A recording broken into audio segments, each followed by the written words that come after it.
I think people must think I'm mad, but it's the small things. Honestly, I'm a persistent snacker. I will literally eat all the time.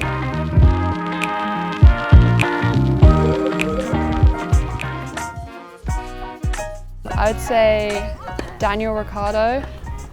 He seems like a really funny guy. I'm quite into F1, so that's also exciting. I'd just love to hear more about it. Michael Jordan, just so much insight. Yeah, I'd love to just hear some stories of his and how it was going, because I watched The Last Dance and I think everyone did, and I was so inspired after that. And the third would probably be Tom Keane from Bloomberg.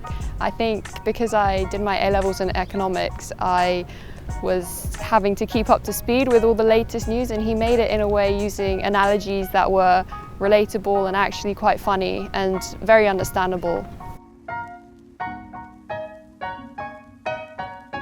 I'd say Gemma Chan.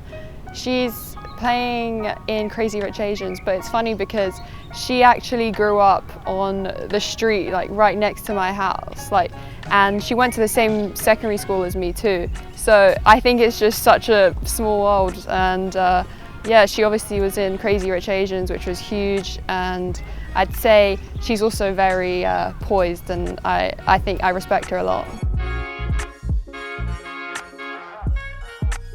This one, I actually have a WhatsApp group with my fitness trainer and my physio, and it's called, the title is Almond Croissant, because the gym that my physio just owns is right next to like this unbelievable like artesian cafe, and I'm literally in there. I drive like 20 minutes to this place each way to just get this almond croissant, so it's become a bit of like an inside joke.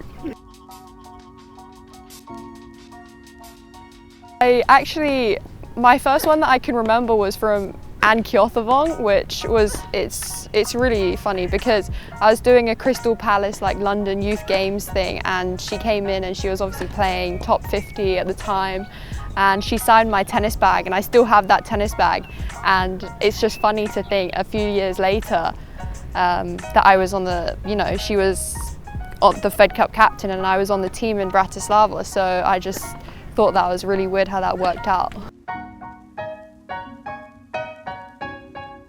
The first thing I always do is I eat. Like honestly, I'm a persistent snacker. I will literally eat all the time, and I just really enjoy it, to be honest. And I'm so creative with my meals. Like here, for example, I have like a bag of my own food that I bring down to breakfast, and I think people must think I'm mad, but it's the small things.